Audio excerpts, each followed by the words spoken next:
अस्सलाम वालेकुम जी, मैं हमारी अली, आप देख रहे हैं मेरा चैनल। इशाल फातिमा केस में एक नया इंकशाफ, पुलिस आखिर रिपोर्ट क्यों छुपा रही है, सबसे बड़ा सवाल तो ये है।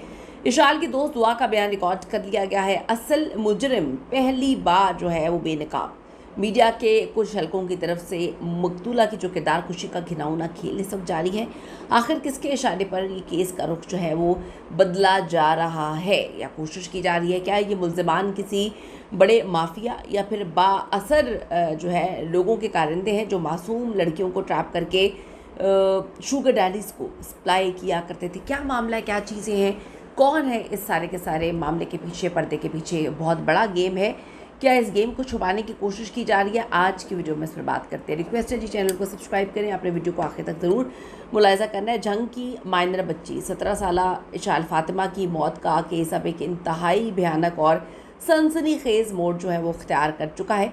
हैरत की बात यह है कि कुछ सीनियर सहाफ़ी रिपोर्टर्स मज़लूम ख़ानदान का साथ देने के बजाय जो चारों मुल्ज़िमान हैं उनको मासूम साबित करने पे तुल गए हैं। जब ऐसा होता है ना, यकीन करें उसी टाइम दिमाग के घंटे बजना शुरू हो जाते हैं और चीख चीख के कहते हैं कि इसके पीछे तो कुछ बहुत बड़ा है। आप ये देखिए कि जब एम्फसाइज़ किया जाता है, पूरी की पूरी नैरेटिव बिल्टअप करने की कोशिश की जाती है कि किरदार कुशी लड़की की करके मुल्ज़िमान को अच्छा करने की कोशिश की जाती है, तो उसके पीछे डेफिनेटली माफिया ही होता है।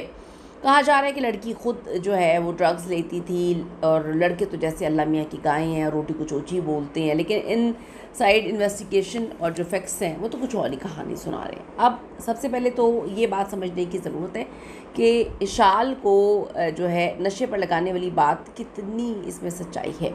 ये 17 साल की लड़की जो है ड्रग्स और पिल्स लेने की आदी थी और उसने लड़कों को भी नशे पे लगाया। अब ज़रा अक्ल का इस्तेमाल करें, अक्ल शऊर का इस्तेमाल करें।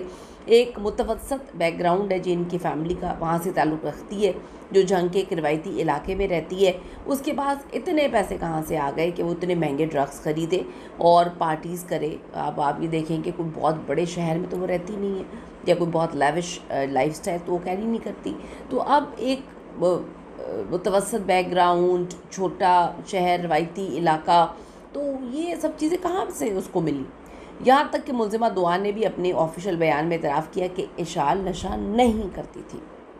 अब इशाल इस दुनिया में तो नहीं है। लड़कों ने आराम से उस पर नशे का इल्ज़ाम लगा दिया क्योंकि ऊपर से आके तो अपनी सच्चाई नहीं बयान करेगी, तो बड़े सुकून से इन लड़कों ने सारा का सारा जो इल्ज़ाम है उस पर डाल दिया। और डेफिनेटली उसके इनके वकीलों ने कहा होगा, ये जो इनको सपोर्ट कर रहा है, इतने लोग बीच में आ रहे हैं और कभी कोई कहता है कि जी हमारी तस्वीर इसके साथ, हम तो नहीं जानते, फिर कोई ऊपर से पुष्ट पनाही कर रहा है। इनके वाले साहब ने भी कहा था कि पुलिस जो है वो इस तरह से मामले को लेकर नहीं चल रही थी, केस को नहीं देख रही थी, इसी वजह से तो जीआईटी क्यों बनती है जब पुलिस सही से मामले को लेकर ना चल रही हो। अब इशाल दुनिया में नहीं है तो लड़कों ने आराम से उस पर नशे का इल्ज़ाम लगा दिया और पुलिस भी यही राग अलाप रही है। इनकी शिनासाई पहले से थी बच्ची की खलील के साथ, और ये पहले भी इनकी मुलाकातें रही हैं, लाहौर में मिले। अब आते जी इस केस के जो सबसे बड़े और खौफनाक रुख पर, जहाँ पे चारों लड़के खलील और उसके साथी किसी आम झगड़े में मुलव्वस नहीं है, बल्कि ये पाकिस्तान में चलने वाले एक बहुत बड़े शुगर डैडी नेटवर्क के कारिंदे हो सकते हैं।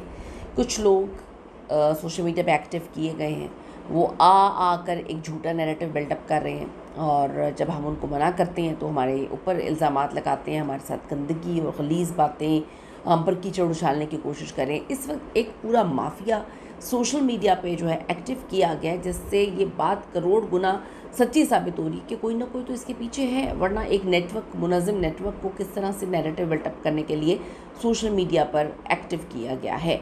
हमारे माशरे में, हमारे मुल्क में ये गंदा धंधा रूज पर है, ये शुगर डैडी वाली गेम जो है, जहाँ बड़े बड़े अमीर, बासर और असर रसूख रखने वाले जो नौजवान लड़के हैं, लड़कों को, लड़कियों को ड्रग्स और पैसों का लालच जो है दिया जाता है, फिर मासूम लड़कियों से दोस्तियां करके उनको ट्रैप किया जाता है और बिन बासर अफराद के आगे पेश किया जाता है। जैसे कि माजी की अगर मैं बात करूँ तो एक बड़ी यूनिवर्सिटी में बाकायदा एक ऐसा नेटवर्क जो है वो पकड़ा गया था। अब इशाल फातिमा की जो केस है उसके पीछे भी किसी ऐसे ही बड़े नेटवर्क माफिया का ताना बाना जो है, माफिया के तार मिलते हुए कहीं ना कहीं जो है वो नज़र भी आ रहे हैं।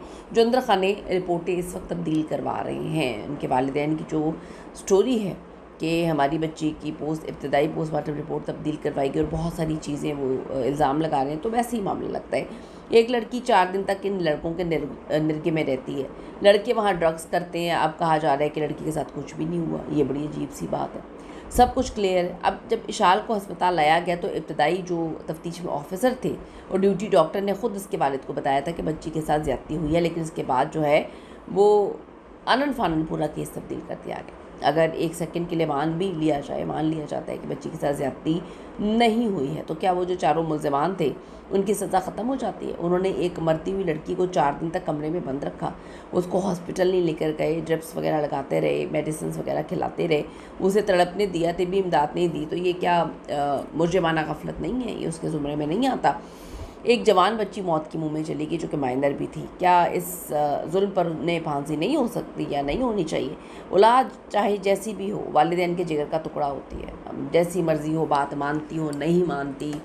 अब एक जवान बेटी की एड़ियाँ रगड़ रगड़ के दुनिया से चले जाना, माँ के सामने वो बेचारी मर गई है, और फिर उसकी लाश पर मीडिया का तमाशा बनना, एक झूठा नैरेटिव बनाना, उसको उसकी किरदारकशी करके उस पर एक नहीं 10-10 आदमियों के साथ चक्कर के इल्ज़ामात लगाना।